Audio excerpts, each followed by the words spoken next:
Hey guys, welcome to your writing lesson for today. We're going to be talking about the writing trait voice. So, voice, basically, what the author's voice is, it's a way to give your writing a personality and to give it some color. So, we don't mean like your talking voice. What we mean is think of it as the voice that you're using to communicate with your reader. So the author's voice should be present in every piece of writing you make because it's you writing it, right? Sometimes your presence needs to be strong, but sometimes it could be kept subtle, meaning it's not very strong, it's not obvious. So your voice, your writing voice, should include your personality, it should be honest, sincere, show passion and confidence, especially when you're writing a persuasive writing piece. Because the whole point of a persuasive writing is that you're trying to convince your reader that you are right about something, that your opinion is the correct opinion. And your writing voice should also include emotion. It can be energetic, it can be heartfelt, it can be warm, it can be inviting. There should also be some style, especially when you're writing a narrative. You're a storyteller, so it should be in the style of telling a story. It should sound like you. It could be, it can also be a style of a reporter. So, and should also include your point of view on things, especially with persuasive writing, because when you do a persuasive writing piece, it's your opinion, right? It's not somebody else's. So, I'm going to show you some examples of what voice should be like.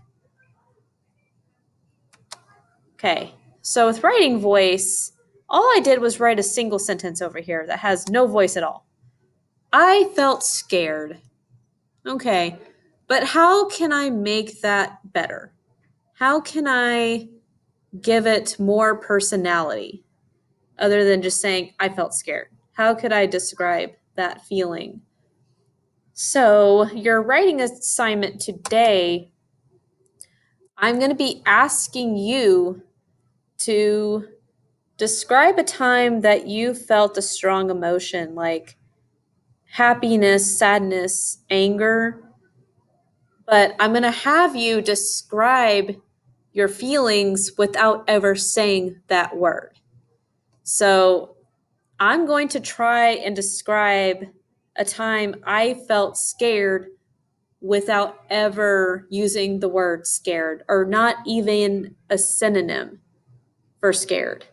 So I'm not even going to say terrified or anxious.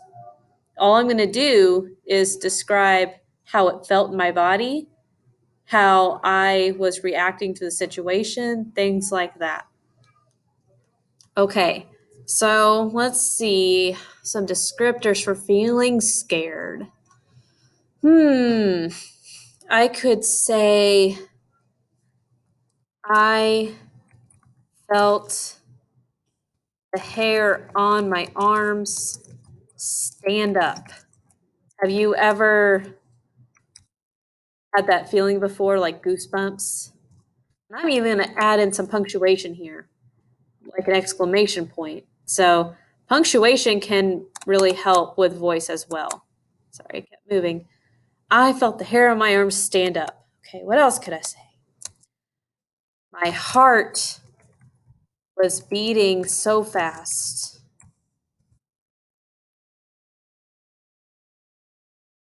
that I thought it might jump out of my chest. Okay, so you see what I'm doing here? What I'm doing is I'm trying to show the reader how I felt in that moment by using physical description so that way they understand how I felt. Okay? So I can even do this with a different emotion too. So that's what I'm going to do. So I'm going to say I felt, hmm, I felt excited. So if I put this in a writing, that's all I put. I felt excited. See, that's no voice. That's not very interesting, right? So instead of saying I felt excited, I'll say I could barely stand still. See, because when you're excited, it's true, you can't stand still. And what else could I say? I felt so excited. My heart felt like it might burst. Hmm. So, see? So, I'm just trying to show you guys some examples of how you can add voice to simple sentences like this. All right? So, I want you guys to do the same thing in your writing assignment today. So, your choices are going to be happy, sad, or angry. Those are the three emotions you can choose from. Um, and I want you to just write a few sentences describing that emotion, but without actually using the word itself. Okay? So I do not want to see you guys saying the word happy, sad, or angry, or even any synonyms um, like depressed. I don't want to see that either. Or excited. I don't want you using this word either.